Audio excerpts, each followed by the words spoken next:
Thank you so much for letting us join you again. I'm Celeste Howard with the Mom Collective. And today we just want to talk with you about you be you. And this is much easier said than done. As I think every girl ever can affirm to Yes. those problems. So speaking of girl and girlhood, and when you think about just trying to be yourself, I think it brings back memories of your youth and growing up. Even though I think we're going to discuss that we struggle with that as moms as well, like trying just to stay in our lane and just be ourselves. But every mom or not, every woman can think back to the high school or elementary school ages. And who doesn't have like a crisis of conscience, self-esteem hit, like where you're just unsure of who you are, feel everyone's watching you every second, sometimes wish you were somebody else, feel like everyone else had it all figured out. Did you guys ever struggle with your self-esteem? Anybody? Yes. Hands. Hello. Hello. Well, I just need a second to get really emotive here. Yes. Yes. And it is. So I think like we work really hard to get comfortable in our own skin. And I think it helps when you get through high school and you start to have a goal for yourself and you start to figure out like, and through school, I think we start to fulfill some of those goals and then go to college and you kind of think you're becoming more of who you're supposed to be. And then you get married, more of who you're supposed to be. And I think most of us start to feel pretty good about ourselves. And not in a prideful way, but just you starting to say, okay, I can fit into this world that I've created. And like we talked about in the last episode, when you become a mom and you step into motherhood, it's a whole new world that you have not been physically and emotionally and mentally preparing for. Like you had this ideal in the word, but of what it was, but not what you looked like in that place. So today in talking about you be you is just how do we be like, how do we live as the people we are in the role of motherhood? Like, I don't know if that was hard for you, but it was really hard for me. Like, as I explained, like I liked to go, if you notice the things I did were all by myself Yeah. in very quiet, peaceful things. Having 7 children, less than 2 years apart each time was not a quiet, peaceful environment. Like even in college, I discerned religious life. I'd always go to these vocational awareness days. And I still remember this one day. I think it was just my escape, kind of like it makes sense. It's safe. It's like God's there. It's peaceful. And the world was unpredictable and chaotic. And For sure. I'd get my feelings hurt from things. And this was just safe. So that was the wrong motive. But I still remember this one sweet old nun who would see me probably 4 times at these different like luncheons and things. And I'd ask all these questions. Just comes over to me. She was like, honey, you are not supposed to be a nun. I love it. Wow. But just That is so what discernment is. Have you And ever- sometimes you need. There's 7 kids. You need to be on Sister, you were right. You had said that. Think of like God's sense of humor that I just love and like just receive so much from just that downtime. I love to do nothing. Oh my gosh, I love to do nothing. And then I just laugh. Like every time I was trying, I was like, really? Like this is like I could have borderline been a cloistered nun and this chaos is what you decided to give me instead. But I'm so thankful because it did, it made me push up against the parts of myself that I didn't like, quite honestly. I liked that I liked to be alone, but I didn't like how overwhelmed I would get at things. I didn't like how I didn't know what to do in social situations a lot. And I think that the retreat and the I like to be alone was a safe space. And I don't think the Lord wants safety for us. I think he wants freedom for Interesting. us. Wow. And when you have That's right. fear and you're trying to keep yourself in this very predictable, understandable way of life, you have safety, but he wants so much more. And I just want us to talk about that. Like, how have we had to kind of challenge ourselves, or how have we had to reexamine our definitions of ourselves and kind of wrestle with who we are and fitting into this role of motherhood? Wow. Again, Shocking. You affirmed a lot because I'm actually similar. I'm just here for you, Pamela. We're all here for you, Okay. Pam. Show. You guys are all You guys are all here for And Pamela my as well. desperateness for wanting her to start this podcast. good. What a gift this why. is. This is your platform. Yes, because Use it, my friend. I'm the same. I'm a very contemplative person. And while I'm a very social person, I can't just be social and not step away. Right. I'm like both. So I like being alone. Growing up, if I had issues, I would go and like go by myself and sit in nature. Like even at the age of like drinking and vices, I had to think it through, and I like being alone. I like reading in my quiet time. So you're asking me like what I do. I'm actually in that stage of like, I don't know what to do. Like I want to know how you got through that, because I can't figure out a solution to that. But I am coming a little bit close to what you're saying as no, because you're not meant to be like that. There's a reason behind it, but I'm still in that newness of it, I guess, and that struggle where how do I keep my kids here and family so I can take time because I need to recharge. I don't know what the right answer is yet. Like I'm still struggling with it. I would say the beginning of any change is just to not be ashamed of it. Because I think when you hide from your struggle or you think that you're the only one in it, it locks you down and it holds you captive and you don't grow. Mm-hmm. So I think my husband was actually a big help on that with me, where he was like, it's not like everyone else is more heroic than you are. They aren't struggling with this thing. You know, so I'd see people out there were like super social and always like chatty, or that didn't care if their kids' clothes matched or are they crazy. Like I'm very affected by my environment. I'm much nicer to my children if they look nice. Like we have a joke where I remember one time my son wanted something and my husband was just like, dude, go do your hair and get changed if you want mom to answer well. Like, like just, and that's fine. Like it just is what it is. And I think when you start not thinking I shouldn't, why do I? Yes. And lean into and just say, God, how? Like, how do I live this life, this motherhood as me? Oh, that's good. Then you start, like, you get more freedom in it. And just to, like, and to clarify, like, Pamela and I think we're both, like, you can be an introvert and you can like alone time and still be social. It does not mean that you know, if some moms are wondering, like, well, I like to go out, but then I need alone time. Like, it's the introvert extrovert is just how do you refuel? Like, I think you refuel by going out, getting out of the Yes, I get energized. I get energized by a lot of adult interaction. So the Just interaction. So, like, where I would seek order and consistency, and I want the same thing. I love a well-run day. Yes, Like, I agree. I think you are probably like, get me out of the house. Yes. So, okay. So much to say about that, but, okay. I don't even know where to start. So, You can go So right much into started yeah, to like, unpack. okay. I just want to highlight being the social person. I don't know if maybe I'm one of the more on the social side than everyone here. Community, like, especially when you're in the thick of motherhood and you're feeling bad, feeling guilty, feeling alone, like nobody understands, like why don't I have it together like so and so? Why am I not able to do this as well as this person appears to be doing it? Reaching out for a mommy tribe. I'm going to call it a mom tribe. People who are in it with you and will profess and claim it's really not that easy and I'm really struggling and I don't like it either. And then just hearing that you're both coming from the same place. And then like the tribe that, you know, that gathers from just that same worldview, that same thought, that same struggle. I feel like my sociability comes from knowing that I'm not alone. And whether it's professionally or personally, or even just in the vocation of motherhood, I feel like I'm doing so much better knowing that others have struggled before me or are struggling with me.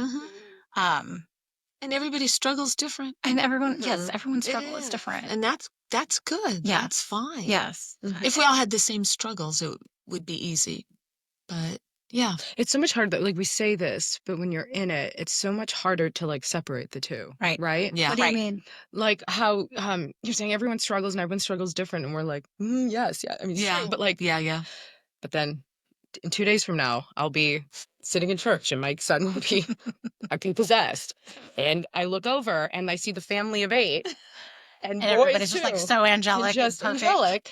And I'm like, Sharp in every way. I'm like, they think I'm a terrible mom. Like that's where my head goes. Even though I know, like here in peace without him around, like Right. I know that's not right, but it's like, Oh, I have nothing know, but it's so sympathy hard. for people with crying Absolutely. babies, Yeah. screaming Absolutely. kids. Yeah. thank you.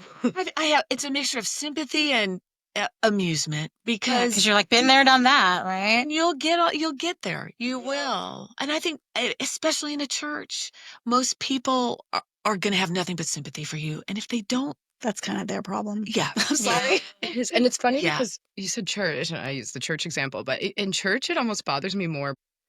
Like, I think it's hard sometimes to be all of who you are. Like, it's funny, I was laughing that Pamela and I talking about being introverted and kind of wanting this pull away time and this time to, how she gets alone time and that's great, or had a day by herself. And Rowena, I love that you're like, I just need more and more people. I need more and more people around me. I need to grab, I need to grab people, take them with me.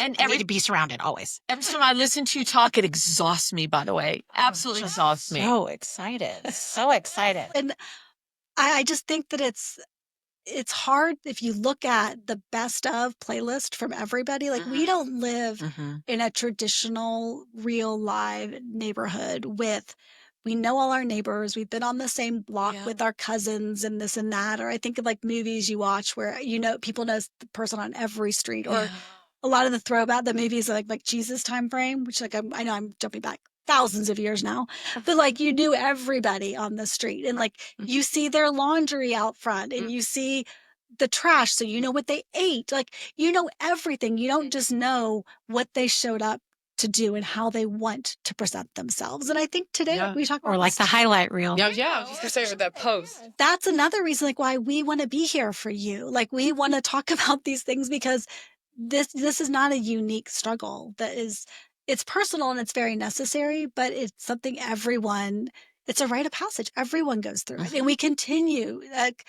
I mean, Liz, like every phase of motherhood we go through. Yeah. You walk into the next one, you're like, well, don't know how to do this. Like, the young adult. That was another fail. So really, I think the biggest thing like that's kind of coming up, everyone's different. Everyone's wired differently. There's not one way to do it. I think the biggest thing is just that is a constant thread is just being ashamed of certain parts of ourselves that we think should be differently. But I remember praying on that, and the Lord, it's a very pro-life psalm, but Psalm 139, a lot of people know that one. Lord, you've made me, knit me together in my mother's womb, my inmost being, when I sit and my stand, my thoughts from afar. But he also just says, like, a word, before a word is on my tongue, oh Lord, you know the whole of it.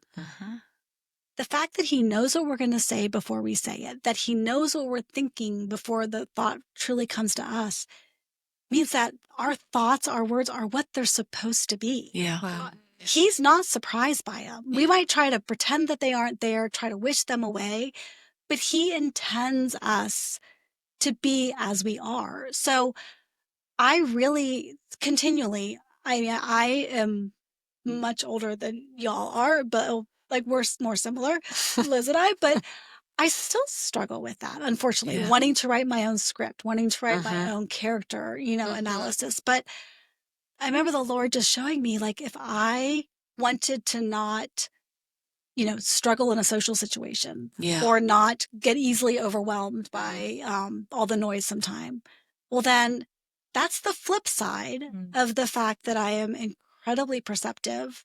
I'm very sensitive to my environment, which means I can cultivate, like I was able to raise my kids in a very like abundant, like not, there weren't like these hard lines. I still remember my kids one time were asked like if they had a bunch of rules, if they had a lot of rules, and they told people no.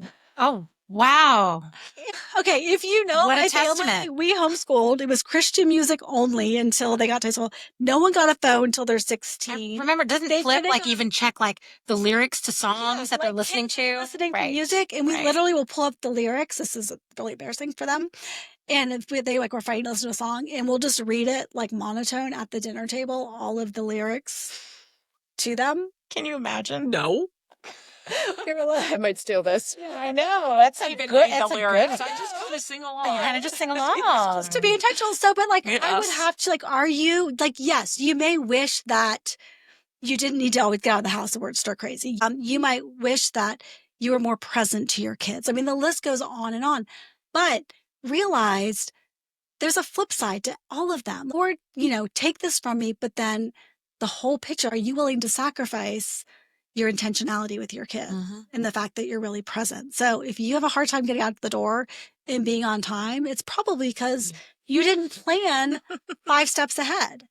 You were just in where you were right then. And I'm not saying don't come up with strategies and don't try to be on time. I'm just saying don't feel the shame of it. Don't Because there was beat something yourself up good about too it. that happened. If you struggle with like feeling bad about yourself because why can't I just be satisfied just being home right now? Right. And why can't I just really enjoy organizing my closet? Right. Or Sit whatever still it and is. be like alone in a project. Right. You would sacrifice like the things that I love about you, like Yeah. sparkle Yes. and your Yeah. energy and Yes, you make people feel good. and all of that. And I would never want you to, lose your presence with your kids, to lose your sparkle. I would never want to lose my ability. Like I watch my children. Like I wasn't really a leader as much that charged out and ahead of them. I considered like motherhood like a cultivation where I watched them and I would like enable their environment and put these different moments in front of them. Like that was my charism. And to ask the Lord to rid me of my social awkwardness sometimes or not knowing what to say or my inability to tell a story, I would be sacrificing like the best part of who I am. Yeah. And you can't pick and choose. This isn't, like there's like the whole pieces. And I think most of us, if you really look at the things that we like the most about ourselves and flip it over, it's going to be exactly what causes the things that most frustrate us. Interesting. That's so good. Interesting. Yep. That's so good. We're still in Lent. I feel like this is a good journal entry, right? Like meditation. Yeah. Good meditation for sure to like look at the hard stuff. Look at your favorite things. Right. And for some of us, sometimes if you're in a place where you can't even do that, post whatever, ask those around you. What's their favorite thing about like your husband or your Talk about mom or accountability. someone close, your sibling, like what's their favorite thing about you? That's sweet. And then see what you said. Because sometimes other people can see what we can't see. Right. Depending on where we're at. Sometimes I'm not sure I want the answer. I was going to say that sometimes that's kind of hard too, right? Favorites. Yeah. But the other way you could also do it is think about the areas that you're most proud about yourself, like somewhere that you are comfortable with. Right. And flip it over and see if that might not be the very thing that causes the thing you're most frustrated about. Yeah. And then know the rules of the game. Like be able to understand kind of a lot of times every blessing is a little bit of a curse in some situations. And then just make a plan for like, I always would call it, you have like strengths and weaknesses. And I would just kind of joke that I have strengths and then I have strategies. So if you know that you're prone to do something, just what is your strategy? How will you teach yourself not to do that? Or not Kind of like to unite it to a virtue almost. Unite that Doesn't to mean virtue. that you can't ask for guidance, that there's always room for self-improvement. And I ask for guidance because there are things that we should change and we need to change. So the reason why when you guys do that, I think about reflection, just reflecting on yourself and being honest with yourself. It's okay to be honest with yourself. It's all right. We're not perfect. Right. That's so hard. It's hard to look at our setbacks. It really is. Not to over focus on the negatives sometimes too. Yeah. You don't want it to be debilitating. I always love the hope of the next day. There's always the next day. And you can get up every single morning and we can try again. With all of our, like the things that we're proud of, the things that we wish we did differently that we're not so proud of, he knows the whole of it. And I really just encourage all of us, myself and you, like our new friends, like to come to that, come to the Lord with that, lean in, rest on him. And you can share with him your joys and your struggles and your defeat and your frustration. And like a good father, he will encourage you and he will speak that to your heart and give you the strength to be his child, to live as his perfect creation, and to use the gifts and talents and the struggles to come closer to him and to bless your family and the world around you. Amen. So, wow, Celeste, thank you. So beautifully said. Thank you. Ladies, thank you. Thank you for, I mean, what a gift to be able to like learn and grow and discuss. And yeah, I mean, it's what a gift. But thank you. All y'all, thank you for joining us. We know you're busy. Let us come to you. And if you like what you're seeing on YouTube, please subscribe. And if you're on Spotify as well, follow along, please. Or you can find us throughout the week and follow us on Instagram, Facebook, or at themomcollective.org. And if you know anybody who might be blessed or encouraged by this conversation, please introduce us to them. And until we meet again, just remember you were handpicked for this. So lean in. Till next time. Bye.